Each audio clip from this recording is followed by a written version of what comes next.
I don't think you should go to a bar ever again and spend your hard-earned money there. No, I'm just kidding. But this one bar seems to think you should never pregame ever again, and I can't. You know what? I have to share my thoughts on this. Anyway, y'all, what's up, everybody? I'm Justin, aka Callmecookem, and as Call Me Chris would say, you can actually call me Cookem. So there's this bar in Belgium that's trying to really push for people, like all patrons in general, to not have to go to pregames anymore. If you show up to the bar sober, they'll reward you with free alcohol, to a certain extent. And I just want to approach this from three different angles. As a patron, as a customer, myself, which is kind of in the middle, because I do like to go out to bars a lot. I like to bounce around a lot. I'm also a bartender, and I try to make as much money for the bar owner as possible. And I also want to approach it from the business aspect of it as well, from like a bar owner, bartender kind of position, and how each of the three can kind of play out. So what we're gonna do is we're gonna watch this video straight off of TikTok. You can get all the references right here if you want to sit there and review yourself. The rest of which will be in the comments below.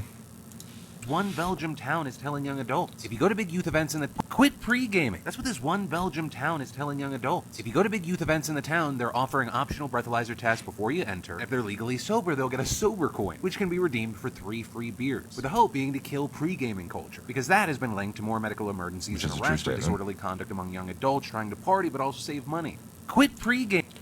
Alright, so there's so many different ways you can sit there and approach this. So it brings up a very good point. We're going to kind of go backwards on this one. When you go to a bar, when you go to a restaurant, it doesn't matter where you are in the entire world, every culture is the exact same way. As a bartender, as a server, as anyone in the industry, or the industry as a whole, the restaurant industry, we do not know what you've had to drink beforehand. So we always have to go off pure assumption and best guess. In the process of doing so, if we feel as if you've had too much to drink, we have to cut you off, whether if you had 1 drink or whether you had 50 drinks. There's no way of knowing beforehand. But there are some telltale signs beforehand that we all get trained on.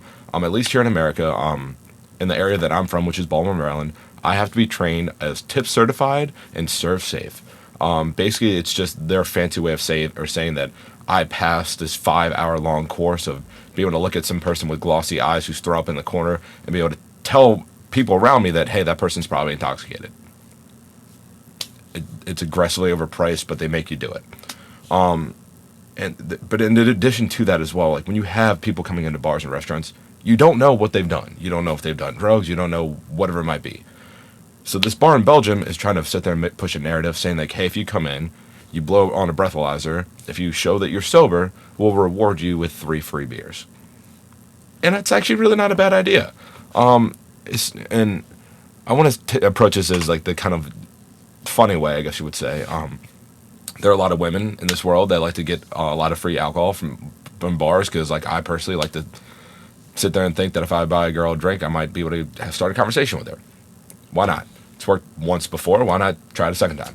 This is a way for some people who do get a lot of free alcohol when they go out to bars that they could just essentially get the whole night for free. You get the first 3 beers for free while you're starting up a conversation with somebody, potentially get a few more. Seems like a pretty good gig, right?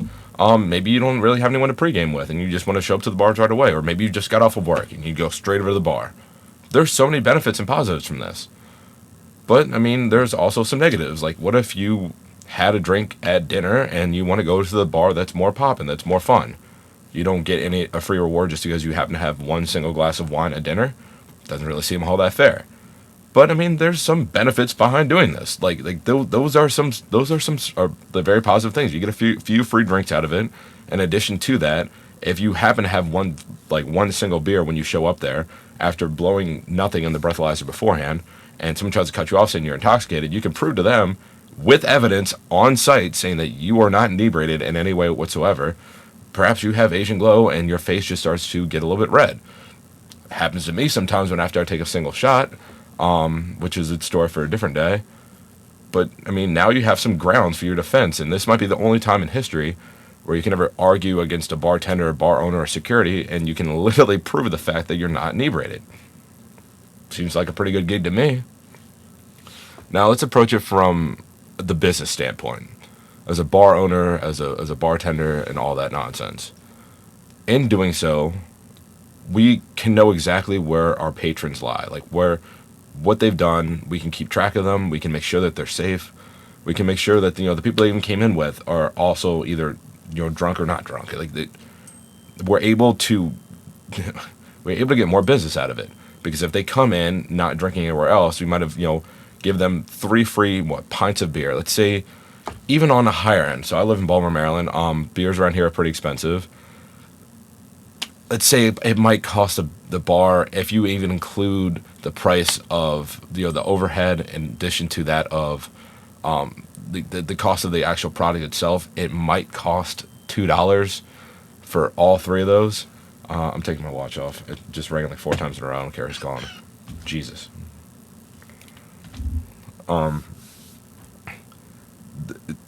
It really wouldn't cost the bar owners, the everyone around, or like within the restaurant itself, it wouldn't cost them that much money. But the chances are of them spending more money on top than they usually would if they were to go to pregame and show up at 90% drunk, the chances are a lot higher. You're going to end up spending more money there. So this narrative could be pushed to try to increase profits at the bar or restaurant. However, it might also deter people from going out multiple nights during the week, because they might spend all their money in a single night. I didn't really see all that beneficial. Now, on my end, trying to look at it from both directions, this is how I see it. I don't really see the point in it, because it's pushing for a lifestyle that doesn't really exist right now. And I know after COVID, the times have changed, that things aren't really what they used to be, and a lot of bar restaurants and a lot of people are trying to set a new norm. I don't think this is the way it's going to happen. I like the idea behind it. It's not a bad idea. Sit there and switch it up a little bit. And it might become a thing in Europe. I don't know. I don't live there. I can't speak for them. I have no general direction of what could potentially work out or what won't work out.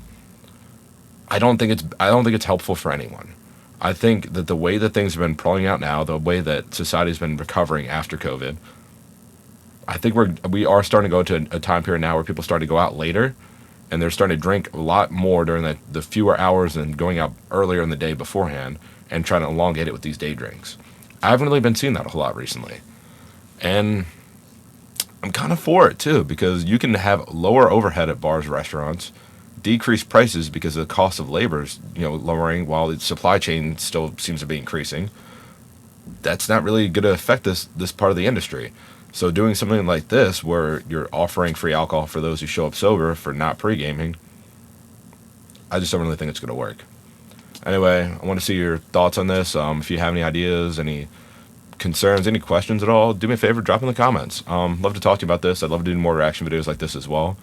And if you haven't already, if you enjoyed this video or want to see some other ones, I'll have everything posted up here on the side. And the link for this video will be down in the description. Just like, comment, subscribe. I appreciate you nonetheless. And as always, guys, have a great day, all.